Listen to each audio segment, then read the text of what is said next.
Hi, my name is Dennis and welcome to this video. This is the Moto Guzzi V85TT and today we are reviewing this bike.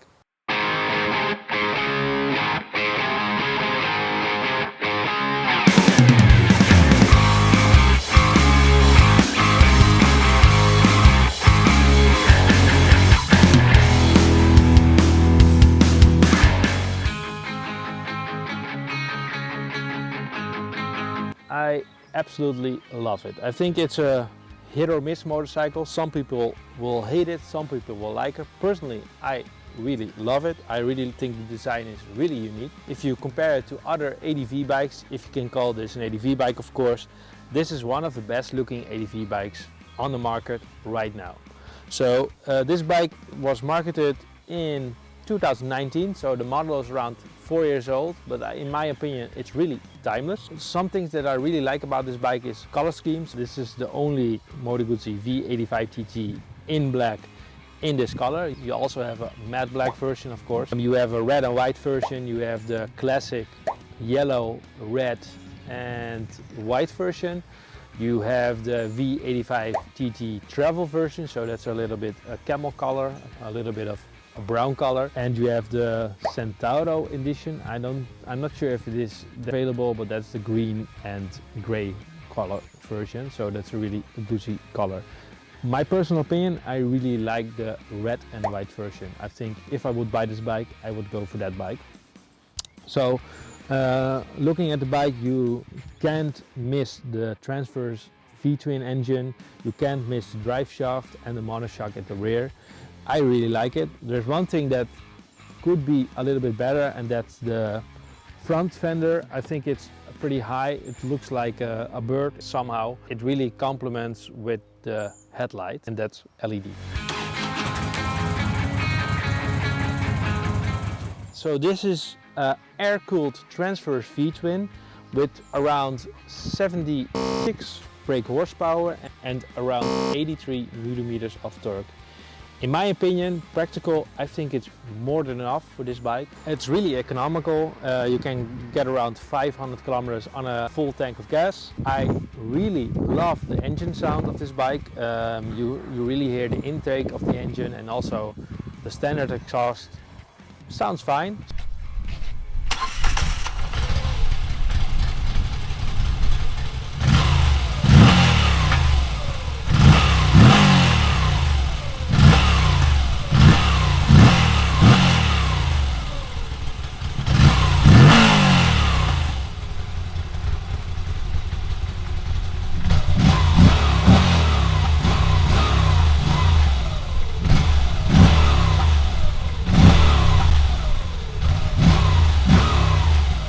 You really feel when you're shifting gears, so personally I really love that. If the gearbox is too smooth in my opinion and you don't know which gear you're in, you're really dependable on the gear indicator, and on this bike, yeah, you really feel when you switch from 1 to 2 to 3 to 4 to 5 to 6.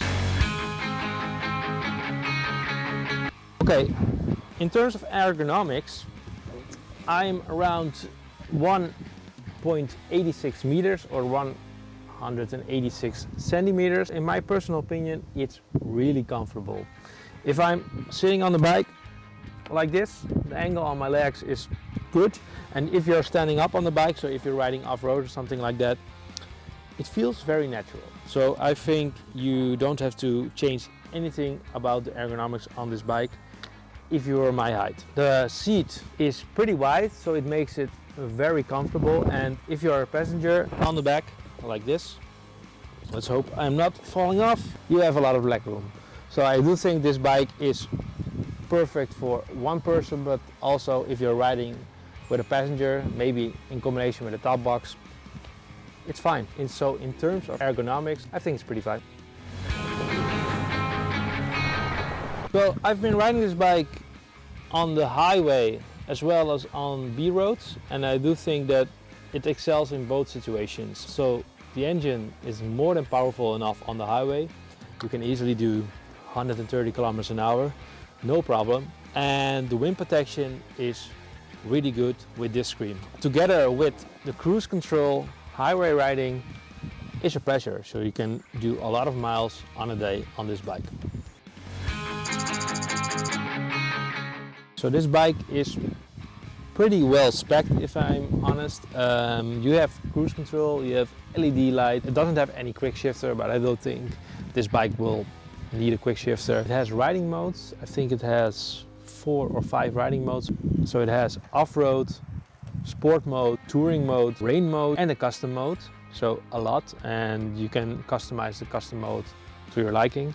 It has a TFT dash, of course. It has LED on the front and LED on the back. It's adjustable suspension both at the front and at the rear. It has ABS, it has traction control. Pretty well spec'd for a bike of this caliber. In terms of braking and cornering ability, I think it's a pretty nimble bike. You have a really small turning radius on this bike. Suspension gives a lot of feedback, so you really feel that you're on the road and you feel the bumps, but not in a negative kind of way. You can ride pretty fast with it, I think, so it's not a slow bike. I don't have any complaints about the cornering of this bike. The suspension, you can adjust it, as I said before, but even in the standard setup, I think it's fine for normal kinds of roads. I'm not sure how it performs on off-road terrain, but I can imagine that it's okay. But of course, this is mainly a road-focused bike and not an off-road bike. 19 at the front and 17 at the rear is a pretty common tire size. I think it's the same as the BMW GS, the Adventure, as well as the normal 1200 or 1250 GS. Not the 850, because that bike has 21-inch front wheels. So it's a pretty common tire size, so you can get a lot of tires, both on-road as off-road. In terms of tires, I would recommend that if you're going to do a little bit of off-road, so gravel roads, dirt roads, and not too extreme, I would recommend the Pirelli Scorpion STRs. Those are 80/20 tires, and I think those tires are a perfect fit on this bike. So this bike has tubeless tires, so that's the difference between the previous version. That one had tube tires, so also a plus when you're doing some repairs on the road. Tubeless tires will make it a lot more easier. One thing to note is those tubeless tires do have really wide rims, so those rims will damage if you're going to do a lot of off-road on this bike. So let's talk maintenance. This bike is an air-cooled bike, so it's pretty simple in terms of maintenance. You can easily reach the valves on this bike. It's only removing the cover on the engine, and that's it. So you don't have to remove any plastics. You have a drive shaft, so no lubing the chain or adjusting the chain, only regular maintenance on the drive shaft.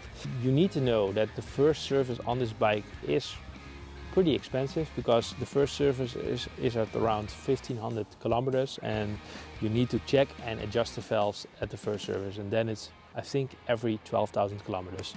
So maintenance wise, it should be pretty cheap.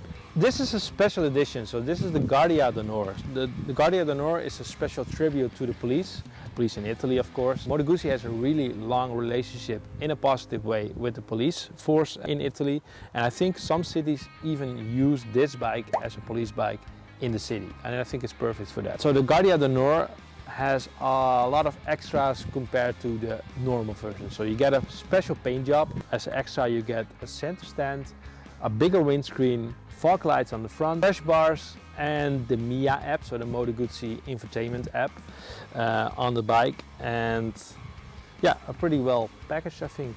So this bike is numbered, so it's limited edition. So it's number 877 of 1946 Guardia d'Onore editions. So what does this bike cost? Here in the Netherlands, remember, we have very expensive bikes here in the Netherlands because of the taxes that we have in this country. In the Netherlands, this bike costs around 14,000 euros. In my opinion, it's worth it. You get a lot of extra on this bike, a really cool paint job, all the extras in terms of fog lights, you got a numbered edition, but 14,000 euros, it's a really complete bike for that money. Compare it to, let's say, a Aprilia Touareg or something like that. Of course, that bike is a lot more off-road focused, but if you want to have a sports tourer with drive shafts, I think 14,000 euros, you have a pretty good deal.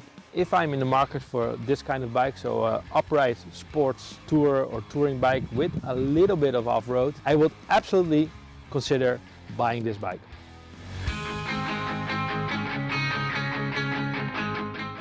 Okay, final thoughts.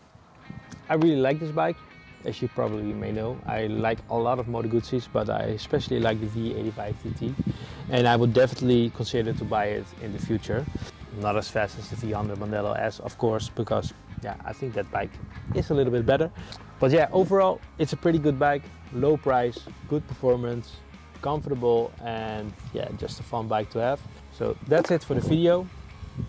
If you like this video, please leave a like, and if you have any questions about this bike or maybe other bikes or the V100 or any requests on reviewing other bikes, please leave a comment. And if you haven't subscribed yet, please consider to do so, and I will see you in the next video. Thanks for watching, and bye.